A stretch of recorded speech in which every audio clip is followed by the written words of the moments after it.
Olá pessoal, eu sou o Wanderson e estou gravando esse vídeo para mostrar a resolução de uma atividade de construção e análise de algoritmo, que é uma disciplina que a gente tem na faculdade, que, que o professor passou, né, com uma atividade avaliativa.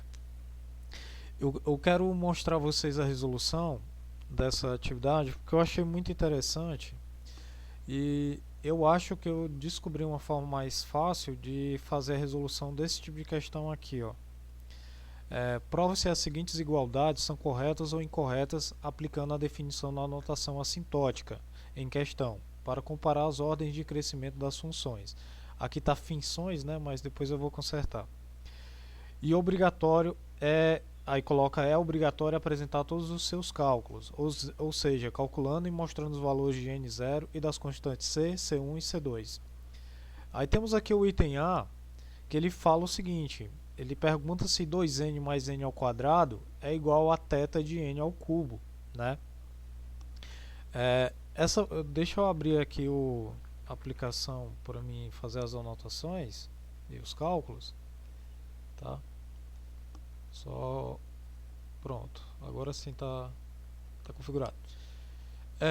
Tendo essa parte aqui, o que a gente deve descobrir é se, pela definição de θ, temos aqui a θ, né? Temos aqui a definição dela. Θ de g de n é o conjunto formado pelas funções fn, nas quais existem constantes positivas c1, c2 e n0, tais que c1 vezes g de n menor ou igual a f de n menor ou igual a c2 vezes g de n para todo n maior ou igual a n0, tá? Essa daqui é a definição que a gente viu lá no livro. Uma questão que dá para você observar aqui essa parte aqui, todas as vezes a gente vai encontrar maior ou igual a zero, tá?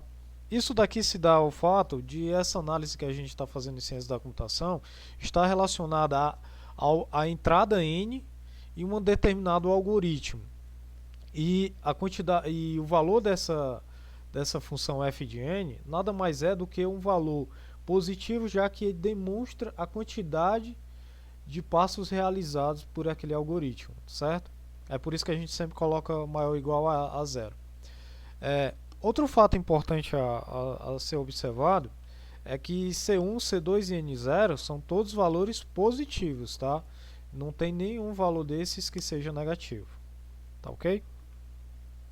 Então aqui a gente tem a definição e a gente vai calcular esse item A, né? Para verificar se realmente aquilo é θ de n ao cubo. O item aqui, eu vou colocar aqui primeira questão. O item A. Não, nem. Calma. Pronto, agora sim. 2n mais n ao quadrado, ele está perguntando se isso daqui é θ de n ao cubo. Pela definição, a gente sabe o seguinte. Eu vou colocar a definição aqui em azul.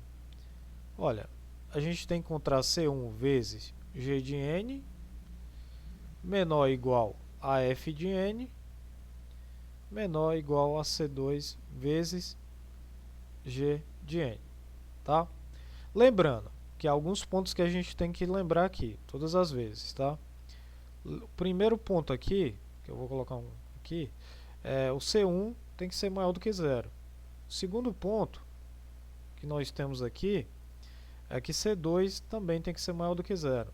Terceiro ponto é que N0 tem que ser maior do que zero e a função tem que servir para todo n a partir desse maior ou igual a esse n0 aqui que a gente vai descobrir, tá? Caso seja verdade isso daqui. Temos aqui os valores, né? C1, C2, Cn0 e n coisa aqui. Quando a gente trabalha com essa questão aqui dessas desigualdades que eu particularmente chamo de desigualdades duplas, onde eu tenho um f de n aqui no meio, entre as duas, o que a gente vai fazer é separar em dois casos. Tá? A gente vai separar no primeiro caso e vamos depois separar no segundo caso, que é essa parte aqui. Ó. Você pega cada desigualdade e compara exatamente uma das duas. Tá? Vamos pegar aqui o primeiro caso aqui. Então eu vou colocar aqui o primeiro caso. C1 vezes G de N. Porque eu não estou colocando zero, né? Eu vou desconsiderar ele por agora, tá? Por agora, e os cálculos, pelo que eu vi, não necessário essa verificação aqui. Mas matematicamente tem que ter essa verificação para demonstrar que aquilo tem que realmente ser positivo, tá? G de N menor ou igual a F de N. Mas aí você pode se perguntar, mas poxa, que raios é o F de N e o G de N? O G de N é o que está dentro aqui dos parênteses do θ, tá? E o F de N é justamente esse valor que a gente tem aqui, tá? Do lado aqui. Então vamos fazer a checagem, né? Nós vamos ter aqui C1 vezes, quem é o G de N? N ao cubo menor igual N ao cubo aqui, menor igual a F de N. Quem é o F de N? Toda essa parte aqui, ó. 2N mais N ao quadrado, tá? Aqui eu tenho N desse lado aqui. O meu objetivo, neste caso, é sempre colocar o C sozinho de um lado da inequação, tá? É o meu objetivo, tá bom? Então eu vou colocar aqui, ó, C1 menor ou igual a 2N mais N ao quadrado dividido por N ao cubo. Por que eu posso fazer isso nesse caso, né? Caso alguém já tenha estudado matemática e tal e possa estar achando estranho. Eu posso fazer isso justamente porque o N, a entrada do algoritmo, sempre será positiva, tá? Quando ele é positivo e passa para cá dividindo, ele não altera o sinal da desigualdade. Caso tivesse, por exemplo, dos reais, a gente tinha que fazer uma análise se ele era positivo ou negativo. Aí a gente precisa fazer uma modificação, tá bom? Mas nesse caso eu estou comparando como ele for positivo. Então, fazendo aqui, a gente vai perceber que C1 tem que ser menor ou igual a 2N sobre N ao cubo. Eu vou separar aqui, tá? Mais N ao quadrado sobre N ao cubo. Estou fazendo isso daqui passo a passo para que você observe com mais clareza exatamente o que está ocorrendo. Aqui eu vou simplificar, aí vai ficar 2 sobre N ao quadrado, tá? Por causa de quê, né? A gente tem uma propriedade lá nas potências que fala o seguinte: A elevado a N sobre A elevado a M aqui, isso daqui dá igual a A elevado a N menos M, tá? Ou então, você pode analisar essa daqui da seguinte forma: 2 vezes N sobre N vezes N vezes N, tá? Corta esse com esse e você fica aqui com 2 sobre N ao quadrado. Você pode pensar assim também, tá? Então, aqui dando continuidade, a gente vai ter aqui, esse daqui é o mesmo processo, só que a gente vai ter o número 1 lá em cima, que é como se ele existisse aqui, né? E aqui a gente vai colocar o N, tá? Aí a gente descobre essa nossa afirmação aqui. Só que uma coisa que a gente tem que entender é que isso daqui deve ser válido para N muito grande, tá?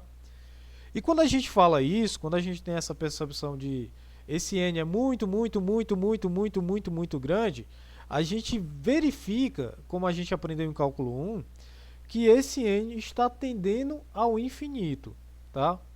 E lá a gente percebe também que eu vou fazer agora em verde, a segunda etapa desse processo, que é o seguinte: eu vou tirar o limite dessas duas funções, de um lado e do outro da desigualdade.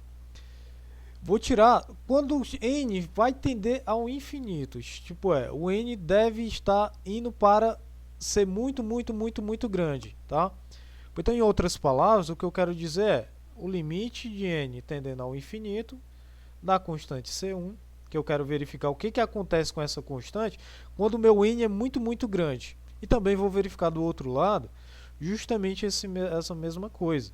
Eu vou verificar o n tendendo ao infinito de 2 sobre n ao quadrado mais 1 sobre n, tá?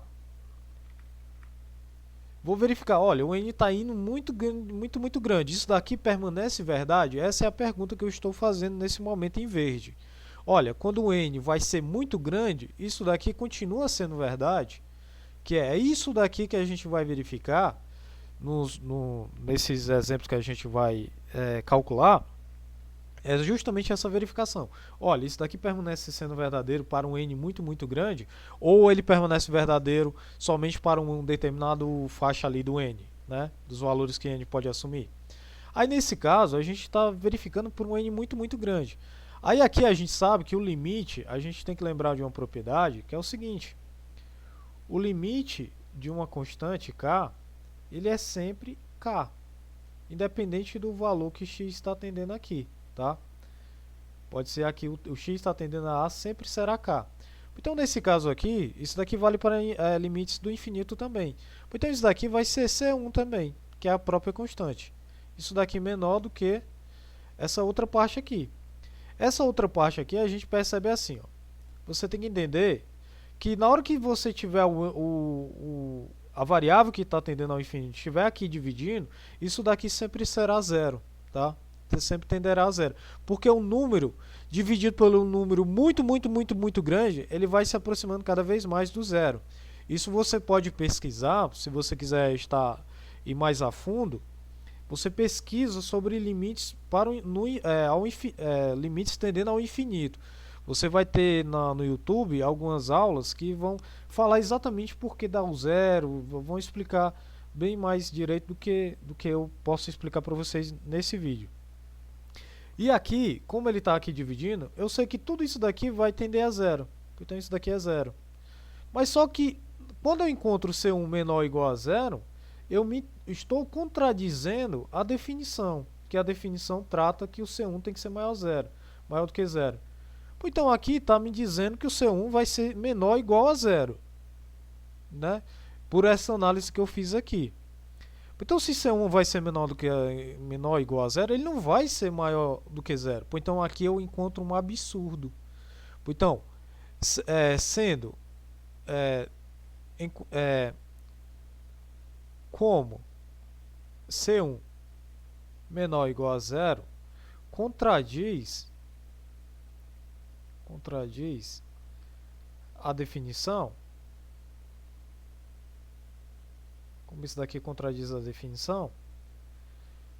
Contradiz a definição que fala, que diz, né?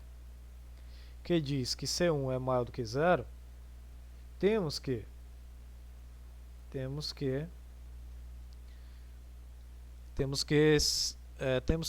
2n mais n ao quadrado igual a θ de n ao cubo é falso, tá? É falso, justamente porque eu encontrei esse absurdo. Olha, C1 tem que ser maior do que zero. E pelos cálculos que eu fiz, eu estou dizendo que C1 é menor ou igual a zero. E isso faz uma contradição. Se eu encontrei uma contradição com a definição, aquilo que está sendo afirmado, que é o caso 2n mais n ao quadrado igual a θ de n ao cubo, é falso, tá? Só que só falar assim pode parecer assim, poxa, como assim? Tipo, é só fazer isso e pronto? Eu não consigo visualizar isso, né? Aí aqui eu vou utilizar, deixa eu abrir aqui eu vou utilizar o GeoGebra para mostrar a vocês que nosso cálculo que a gente acabou de fazer, ele se condiz com a realidade, tá? Vamos mostrar no gráfico como é que é o comportamento dessas funções, tá? Deixa eu só abrir aqui, pronto. Abrir aqui o GeoGebra. A gente vai fazer aqui a função. Então a gente vai fazer aqui a função. Eu vou chamar ela de f de x, tá? Porque aqui no GeoGebra a gente trabalha com a coordenada x. Aí 2 vezes o x mais x ao quadrado, ok? E a outra, que é a g de x, é igual a uma constante, ou no caso eu coloco x ao cubo, tá? Olha que fato interessante aqui, ó. E outra coisa que eu tenho que fazer é vir aqui nas configurações e modificar a escala, porque a escala que eu desejo é uma escala extremamente grande. Eu vou colocar aqui a escala para 100 mil, tá? 1 para 100 mil, ok? Não, aí ficou muito grande, tipo, não dá pra gente visualizar. 1000 e vou colocar 100 aqui, pronto. Olha o que acontece aqui, ó. Esse vermelho é justamente a função g de x, que é o x ao cubo, que considera o θ. É como se fosse o θ, tá? Eu vou multiplicar por uma constante ali, até mais ou menos muito próximo do zero, tá?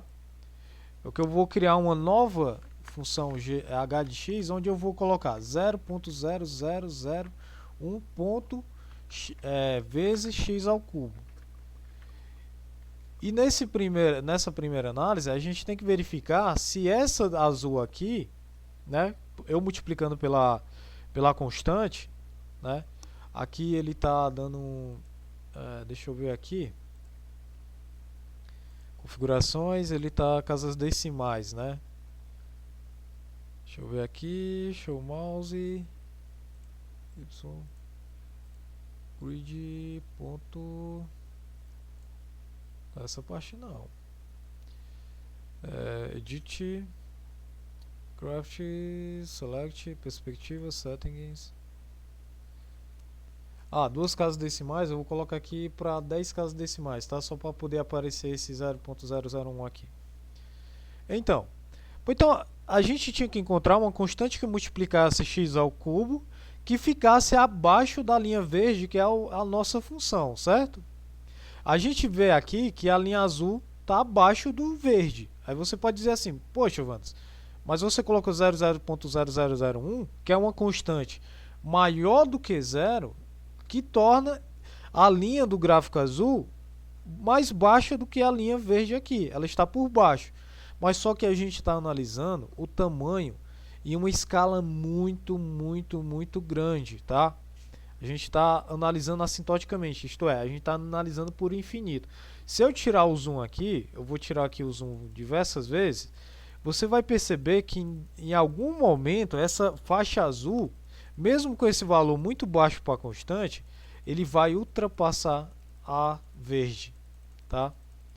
Vou aqui, ó, diminuindo, você percebe que o azul já está subindo, ó, já está subindo e continua subindo, tá? Olha como ele dá olha como ele está subindo ali o azul, ó. Tô diminuindo o zoom, tá? Ó, tô analisando para o n, que é o x no nosso caso, tendendo ao infinito, isto é, eu estou tirando o zoom cada vez mais e estou analisando, olha, o valor de x está crescendo muito, e a gente percebe que o azul já está chegando próximo ali, ó. Ó, chegando próximo, tá chegando muito próximo do verde, e em algum momento ele vai passar do verde, tá? Aqui nós vamos tirando o zoom, ele está chegando perto demais do verde, muito próximo do verde. Eu continuo tirando o zoom aqui, ó, tirando muito zoom, tá, ó, que a gente percebe que a gente não consegue mais nem ver essa parte aqui, tá? Vamos analisar aqui, provavelmente ele já deve ter passado bem por aqui, ó. Olha aqui, ó, a gente voltando o zoom aqui, perceba que o azul passou para o lado de cima da verde, tá? Apesar aqui de ele estar na esquerda, ele está por cima do verde. Apesar da minha constante estar muito próxima de zero. Isto é, eu estou escolhendo uma constante muito pequena e mesmo assim o azul passou por cima do verde. E o que eu quero encontrar é que eu determine uma constante e essa linha azul sempre esteja abaixo do verde, que é a questão da notação. Aí a gente olha graficamente e pelos cálculos que a gente realizou que isso realmente não é verdade, não é θ, tá? Porque o θ a gente tem que encontrar tanto uma linha acima da verde como uma linha abaixo. E a gente não consegue encontrar essa linha abaixo, que é justamente essa primeira etapa aqui, ó, que é esse C1 vezes G de N menor ou igual a F de N. A gente não consegue encontrar. Então, se a gente não consegue encontrar, quer dizer que isso é falso, tá? O θ tem que ter essas duas, tem que ter uma linha abaixo e uma linha acima. Nos próximos itens a gente vai verificar que isso realmente acontece. E é uma coisa bem legal de se ver. Tanto graficamente, quando a gente olha o gráfico, aqui a gente vai perceber que existem duas linhas meio que dando uma fronteira, acompanhando ali como se estivesse escoltando a nossa função verdinha ali. A gente tem uma funçãozinha vermelha por cima e uma outra azul, meio que escoltando a linha verde. É um fato muito interessante, eu acho muito legal. E análise assintótica nada mais é do que analisar justamente isso, tá? Que a gente aprendeu. Às vezes, eu pesquisando pela internet, eu também ficava muito confuso. Porque, tipo assim, como assim análise assintótica? Como é que coisa? A análise assintótica nada mais é do que o comportamento da função por um tamanho muito grande. E a gente olhando graficamente, a gente percebe, olha, cara, eu só tenho que encontrar uma linha que esteja abaixo da verde, uma linha acima, ou duas linhas que estão ali meio que escoltando a verde. Basicamente é só isso que eu tenho que fazer nessa questão, entendeu? Eu espero ter ajudado nesse primeiro item, tá? Essa é a resposta do primeiro item aqui, como vocês podem ver aqui na minha resolução.